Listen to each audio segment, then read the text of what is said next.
Bonjour tout le monde. Alors aujourd'hui, on va commencer une série de cours de présentation pour le module microbiologie de l'environnement destiné pour les L3 microbiologie. Notre premier chapitre, c'est la microbiologie des milieux aquatiques.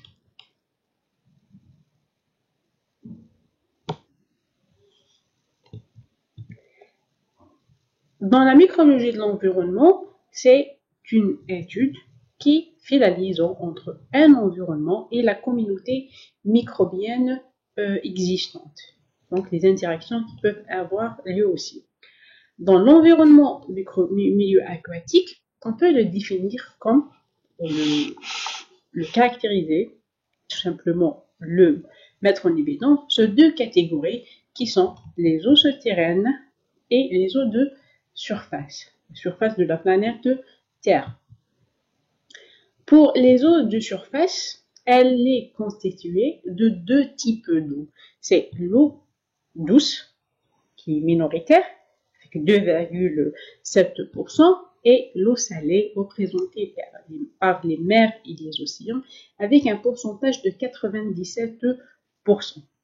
Parlons un peu des eaux douces et dire que ce sont des eaux qui peuvent être courantes ou stagnées.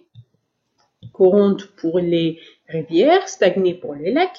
Elle peut être naturelle, c'est les lacs et les rivières, bien artificielle, qui est fabriquée par l'homme, c'est les barrages. La composition chimique et physique dépend des terrains rencontrés durant leur parcours et à partir du point d'origine, qui peuvent être des nappes ou bien des eaux de ruissellement, jusqu'au point d'arrivée, qui est lac, rivière, barrage, ainsi de suite. Pour sa composition microbienne, elle dépend. Ça existe des micro-organismes, mais leur présence dépend du taux de pollution.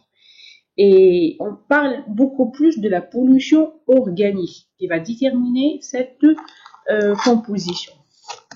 Et aussi la dominance. On parle beaucoup plus de la composition chimique et physique, de la composition microbienne, pour avoir des points en commun et des points de différenciation entre les différents types des eaux, des milieux aquatiques qu'on va voir durant ce chapitre. Alors, la deuxième catégorie des eaux de surface, ce sont les eaux salées, qui sont représentées par les mers et les océans, qui représentent 97% de notre planète Terre. Elle se caractérise par une salinité. Cette salinité, elle est différente entre les mers et les océans. Déjà, les mers sont 200 fois, présentent une salinité supérieure à des océans par 200 fois. Et ceci peut être dû à la vitesse de l'évaporation qu'on rencontre au niveau des mers. Mais aussi, entre les différentes mers, la salinité n'est pas la même.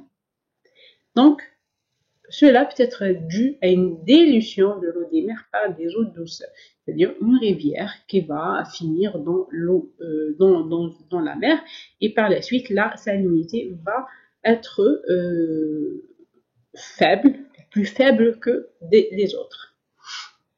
Dans les eaux salées ou des eaux d'une manière générale, on rencontre un monde vivant complexe et diversifié. Le monde vivant, il s'appelle plancton. Et là, on distingue trois composants de ce plancton. On a les zooplanctons, qui sont les animaux, les phytoplanctons, qui sont les végétaux, et enfin, le microplancton, qui est l'ensemble des micro-organismes.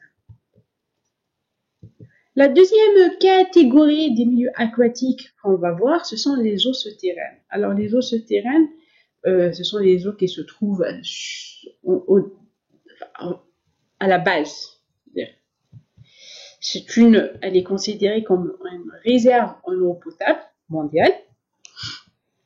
Leur composition chimique dépend de la nature géographique des terrains et elles sont considérées comme pures sur le plan microbiologique. Mais avec le développement de l'agriculture, et par développement, on veut dire l'utilisation des engrais, on assiste à une dégradation de sa qualité microbiologique. Du coup, nous avons des micro-organismes qui sont dans la plupart du temps des micro-organismes pathogènes. Revenons à notre milieu aquatique eau salée pour pouvoir l'étudier et le détailler. Donc, ici, on va parler de l'environnement lui-même. Et la prochaine séance, on va parler de la communauté microbienne qui existe. Et pour connaître un environnement, on doit déterminer des points clés. Connaître ces points clés pour pouvoir connaître leur impact sur les micro-organismes qui existent. Alors, les principaux paramètres qui peuvent avoir un effet, ce sont la température, la salinité, la pression, la teneur en matière dissoute, l'oxygénation, le potentiel hydrogène ou le pH tout simplement et le courant. Chaque paramètre a un effet qui peut être direct, indirect sur la communauté microbienne. Chaque paramètre peut classer les micro-organismes en plusieurs catégories et permettre la richesse ou la dominance d'une communauté par rapport à une autre. Alors, on va commencer à détailler les principaux paramètres et le premier, bien sûr, c'est la température. Alors, la température, c'est la chaleur, c'est le soleil et elle a un effet sur les eaux salées ou sur les océans par une détermination. Elle est capable, elle provoque une stratification thermique. Et la stratification thermique, c'est quoi? La stratification thermique, tout simplement, c'est une répartition verticale de la température dans les fluides, ce qui va créer des zones qui sont proches, des zones de la surface, des zones proches de la surface, des zones qui vont vers les profondeurs. Et là, la température, automatiquement, elle va diminuer avec la profondeur. Mais cette température, d'une manière générale, elle est conditionnée par deux paramètres qui sont la saison et la situation géographique. Et là, on parle beaucoup plus de la surface. Deuxième paramètre très important, c'est le pH, le potentiel hydrogène. Ce potentiel, il détermine l'acidité ou la basicité de l'eau.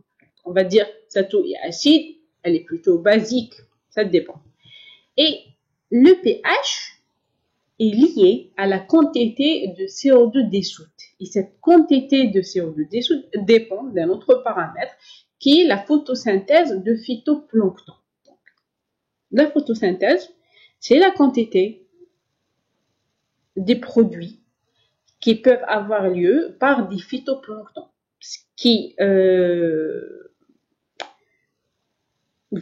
veut dire aussi la quantité des phytoplanctons existants dans cet environnement. Un autre paramètre qui est lié aussi en quelque sorte au pH, c'est l'oxygénation. Et l'oxygénation, c'est la quantité de dissolution, la dissolution carrément de l'oxygène atmosphérique. Cette dissolution est liée à deux paramètres qui sont la température et la pression. Donc, elle va diminuer avec une température élevée, une pression basse. Et cette dissolution, elle est réalisée par le phénomène de photosynthèse. Autrement dit, la respiration dans la photosynthèse. Donc, autrement dit aussi, un composant de notre environnement qui est le phytoplancton qui va réagir et qui va avoir un effet sur l'environnement lui-même. Donc, c'est pour ça, dans la microbiologie de l'environnement, on parle toujours de l'interaction. Pour la teneur en matière dissoute, ça c'est un paramètre très important parce que c'est l'alimentation. Si on parle de matière, c'est de l'alimentation directement. Et donc, de quelle matière dissoute on parle?